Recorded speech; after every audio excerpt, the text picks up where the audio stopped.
Hello दोस्तों, आप देख रहे हैं एजुकेशन विद गौरव मेरे साथ। तो जल्दी से चैनल को सब्सक्राइब करें और सबसे पहले नोटिफिकेशन पाने के लिए बेल आइकन को दबाना ना भूलें। नमस्कार दोस्तों, आपका मेरे चैनल एजुकेशन विद गौरव में स्वागत है। तो आज देखेंगे दोस्तों हम फरवरी फर्स्ट वीक का करंट अफेयर। तो देखते हैं दोस्तों क्या क्या इंपॉर्टेंट क्वेश्चन बन सकते हैं इस हफ्ते। आइए शुरू करते हैं। कौन भारतीय मूल की महिला हाल ही में नासा की कार्यकारी प्रमुख बनी है? तो ध्यान रखिएगा दोस्तों, नासा की कार्यकारी प्रमुख बनी है भाव्य लाल। और ये दोस्तों भारतीय मूल की महिला है, इनका नाम को ध्यान रखिएगा, भाव्य लाल। कौन व्यक्ति हाल ही में राष्ट्रीय सुरक्षा परिषद के नए अध्यक्ष बने हैं? तो ध्यान रखिएगा दोस्तों, राष्ट्रीय सुरक्षा परिषद के नए अध्यक्ष SN सुब्रमण्यम बने हैं। इनके नाम को आप ध्यान रखिएगा। कौन व्यक्ति हाल ही में एशिया क्रिकेट परिषद के सबसे युवा अध्यक्ष बने हैं? तो ध्यान रखिएगा दोस्तों, इनके नाम को जय शाह। ये अभी हाल ही में एशिया क्रिकेट परिषद के सबसे युवा अध्यक्ष बन गए हैं, जय शाह।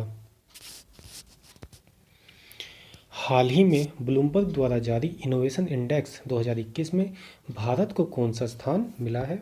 तो ध्यान रखिएगा दोस्तों, इस इंडेक्स में भारत को 50वां स्थान मिला है। ब्लूमबर्ग द्वारा जारी इनोवेशन इंडेक्स 2021 में भारत को 50वां स्थान मिला है। फैक्ट को देखते हैं दोस्तों, ब्लूमबर्ग ने इनोवेशन इंडेक्स 2021 अभी हाल ही में जारी किया है, जिसके अनुसार इस सूची में दुनिया में इनोवेशन यानी नई खोज के मामले में भारत को 50वें स्थान पर रखा गया है। पिछले वर्ष की तुलना में भारत 4 पायदानों पर आ गया है। और इस बार दोस्तों दक्षिण कोरिया इस इंडेक्स में शीर्ष स्थान पर है। ध्यान रखिएगा, दक्षिण कोरिया इस इंडेक्स में शीर्ष स्थान पर है।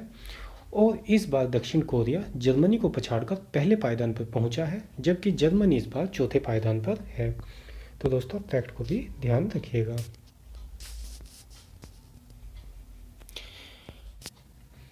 हाल ही में EIU द्वारा जारी वर्ष 2020 के लोकतंत्र सूचकांक में भारत को कौन सा स्थान मिला है? तो ध्यान रखिएगा दोस्तों, लोकतंत्र सूचकांक में भारत को 53वां स्थान मिला है। ध्यान रखिएगा दोस्तों, 53वां स्थान मिला है इस बार लोकतंत्र सूचकांक में भारत को। लोकतंत्र सूचकांक 2020 में 167 देशों को कवर किया गया है और इस सूचकांक में नॉर्वे सबसे ऊपर है। ध्यान रखिएगा दोस्तों, इस सूचकांक में नॉर्वे सबसे ऊपर है। दूसरे, तीसरे, चौथे और 5वीं रैंक पर क्रम से इंडेक्स में आइसलैंड, स्वीडन, न्यूजीलैंड और कनाडा है। पिछले वर्ष की रैंकिंग में भारत का स्थान 2 स्थान नीचे आ गया है। ध्यान रखिएगा दोस्तों आप फैक्ट को भी। और भारत को इस बार 53वां स्थान मिला है लोकतंत्र सूचकांक में। हाल ही में जारी रिपोर्ट के मुताबिक कौन वर्ष 2020 के सबसे मूल्यवान भारतीय सेलिब्रिटी बने हैं?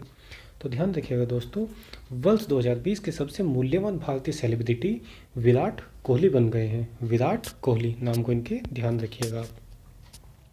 तो फैक्ट को देखते हैं दोस्तों, विराट कोहली लगातार चौथे साल सबसे मूल्यवान भारतीय सेलिब्रिटी बने हैं। कोविड-19 महामारी के बावजूद उनका ब्रांड वैल्यू $23.77 करोड़ पर स्थिर है। और इस सूची में दूसरे नंबर पर फिल्म अभिनेता अक्षय कुमार है और तीसरे नंबर पर ध्यान रखिएगा दोस्तों रणवीर सिंह हैं। तो आप दोस्तों फैक्ट को भी ध्यान रखिएगा। हाल ही में कौन भारत की सबसे कम उम्र की महिला पायलट बनी है? तो ध्यान रखिएगा दोस्तों, इनके नाम को आयशा अजीज। इनका नाम है आयशा अजीज। ये भारत की सबसे कम उम्र की महिला पायलट बन गई हैं, आयशा अजीज। फैक्ट को देखते हैं दोस्तों, 25 वर्ष की उम्र में ही आयशा अजीज भारत की सबसे कम उम्र की महिला पायलट बन गई हैं। और साल 2011 में ही अजीज ने लाइसेंस हासिल कर लिया था। उस समय उनकी उम्र महज 15 साल थी। तो आप दोस्तों फैक्ट को भी ध्यान रखिएगा। कौन व्यक्ति हाल ही में नेशनल हेल्थ अथॉरिटी के नए CEO बनाए गए हैं? नेशनल हेल्थ अथॉरिटी के नए CEO को बनाया गया है, नाम है इनका RS शर्मा। नाम क्या है इनका? RS शर्मा। ध्यान रखिएगा दोस्तों, इनको नेशनल हेल्थ अथॉरिटी का नया CEO बनाया गया है। और NHA ही पूरे भारत में आयुष्मान भारत योजना की जिम्मेदारी संभालता है। तो इसको भी आप ध्यान रखिएगा। दिल्ली सरकार ने हाल ही में इलेक्ट्रॉनिक वाहनों को बढ़ावा देने हेतु किस अभियान की शुरुआत की है? तो उस अभियान का नाम क्या है दोस्तों? स्विच दिल्ली। स्विच दिल्ली के नाम से दिल्ली सरकार ने अभियान शुरू किया है, जिसके माध्यम से वह इलेक्ट्रॉनिक वाहनों को बढ़ावा देने हेतु एक अभियान चला रही है। ध्यान रखिएगा। हाल ही में जारी इंडिया जस्टिस रिपोर्ट 2020 के मुताबिक किस राज्य को न्याय देने के मामले में शीर्ष स्थान मिला है? तो ध्यान रखिएगा दोस्तों, महाराष्ट्र को शीर्ष स्थान मिला है इस रिपोर्ट में। इंडिया जस्टिस रिपोर्ट में 2020 में महाराष्ट्र को शीर्ष स्थान मिला है। फैक्ट को देखते हैं दोस्तों। टाटा ट्रस्ट की तरफ से तैयार इंडिया जस्टिस रिपोर्ट 2020 के अनुसार भारत भर में लोगों को न्याय देने के मामले में महाराष्ट्र सभी राज्यों में अव्वल है। महाराष्ट्र के बाद इस मामले में तमिलनाडु और उसके बाद तेलंगाना और फिर पंजाब और केरल का नंबर आता है। तो फैक्ट को भी आप लोग ध्यान रखिएगा। किस राज्य की सरकार ने हाल ही में हर घर पानी हर घर सफाई अभियान की शुरुआत की है? ध्यान रखिएगा, हर घर पानी हर घर सफाई, ये की है शुरुआत पंजाब राज्य ने। ध्यान रखिएगा दोस्तों। किस क्रिकेट टीम ने हाल ही में सैयद मुश्ताक अली ट्रॉफी 2021 का खिताब जीता है?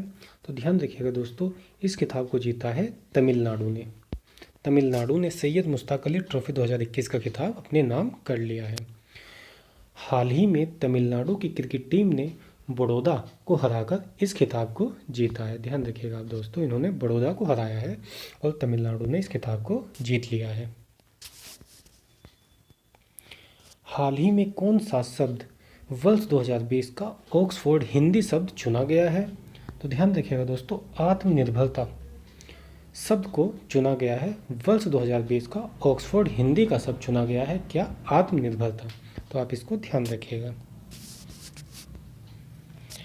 हाल ही में 1 फरवरी 2021 को भारतीय तटरक्षक बल ने अपना कौन सा स्थापना दिवस मनाया है? तो ध्यान रखिएगा दोस्तों, 1 जनवरी 2021 को भारतीय तटरक्षक बल ने अपना 45वां स्थापना दिवस को अभी हाल ही में मनाया है। ध्यान रखिएगा।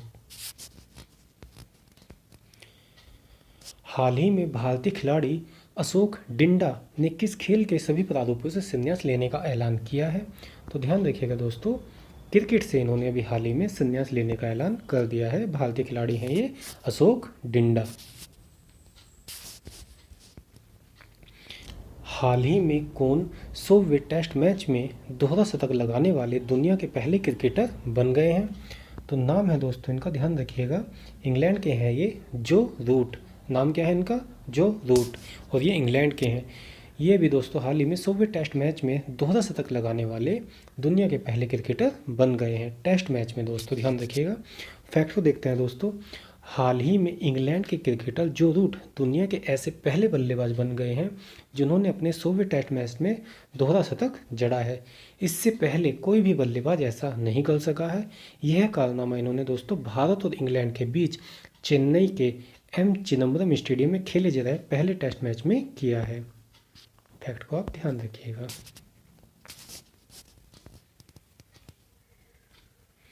प्रतिवर्ष भारत में किस व्यक्ति की स्मृति में 30 जनवरी को शहीद दिवस मनाया जाता है? तो ध्यान रखिएगा दोस्तों, 30 जनवरी को शहीद दिवस किसकी स्मृति में मनाया जाता है? महात्मा गांधी की स्मृति में 30 जनवरी को शहीद दिवस मनाया जाता है। फैक्ट को देखते हैं दोस्तों। बापू की याद में हर साल 30 जनवरी को शहीद दिवस के रूप में मनाया जाता है। इस दिन के अलावा 23 मार्च को भी शहीद दिवस मनाया जाता है, जब देश के वीर सपूतों भगत सिंह, राजगुरु और सुखदेव को फांसी दी गई थी। तो ध्यान रखिएगा दोस्तों, 30 जनवरी को मनाया जाता है शहीद दिवस और 23 मार्च को भी मनाया जाता है।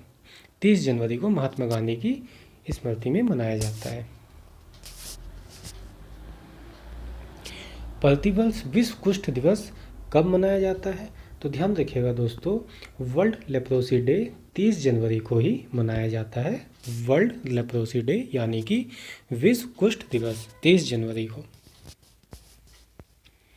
प्रतिवर्ष विश्व आर्द्रभूमि दिवस यानी वर्ल्ड वेटलैंड डे कब मनाया जाता है? तो ये मनाया जाता है दोस्तों 2 फरवरी को। 2 फरवरी को मनाया जाता है वर्ल्ड वेटलैंड डे। प्रतिवर्ष विश्व कैंसर दिवस कब मनाया जाता है? तो ध्यान रखिएगा दोस्तों, 4 फरवरी को प्रतिवर्ष विश्व कैंसर दिवस मनाया जाता है 4 फरवरी को। तो दोस्तों इसकी थीम को भी आप ध्यान रखिएगा, I am and I will together all our action matters. इसकी थीम को भी आप लोग ध्यान रखिएगा दोस्तों। हाल ही में किस खेल से संबंधित भारत के पूर्व खिलाड़ी अख्तर अली का निधन हुआ है? ध्यान रखिएगा दोस्तों, अख्तर अली का भी निधन हो गया और ये टेनिस से संबंधित थे। हाल ही में किस देश के पूर्व क्रिकेटर ब्रूस ट्रेलर का 77 वर्ष की उम्र में निधन हो गया है? तो ध्यान रखिएगा दोस्तों, ब्रूस ट्रेलर ये न्यूजीलैंड के थे और एक क्रिकेटर थे, इनका निधन हो गया है हाल ही में। तो इस प्रकार से दोस्तों आज का हमारा करंट अफेयर्स का ये वीडियो यहीं समाप्त होता है। तो अगर आपको दोस्तों चैनल अच्छा लगता है तो आप दोस्तों सब्सक्राइब करिए, लाइक करिए, शेयर करिए। तो मिलते हैं दोस्तों एक अपनी नई वीडियो के साथ। धन्यवाद।